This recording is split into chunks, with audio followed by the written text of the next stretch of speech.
Satara ATM सेंटरमध्ये स्फोट घडवून दरोडा टाकण्याच्या तयारीत असणाऱ्या टोळीला अटक. उंब्रज आणि तळबीज पोलिसांनी ठोकले बेड्या.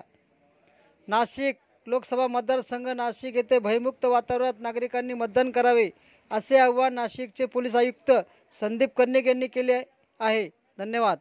मी संदीप कर्णिक, पोलीस आयुक्त नाशिक. येत्या 20 तारखेला आपण लोकसभेसाठी मतदान करणार आहेत. आपण आपले खासदार निवडणार आहात. पोलीस प्रशासन हे निवडणुकीसाठी सज्ज आहे. भयमुक्त वातावरणात आपण मतदान करावे आणि भयमुक्त वातावरणात निवडणूक व्हावी यासाठी आम्ही प्रयत्नशील आहोत. आमच्या प्रयत्नांना आपण मतदान करून साथ द्यावी हे माझे आव्हान आहे. नाशिकमध्ये 100% मतदान होईल असे आव्हान आणि अशी अपेक्षा मी करतो.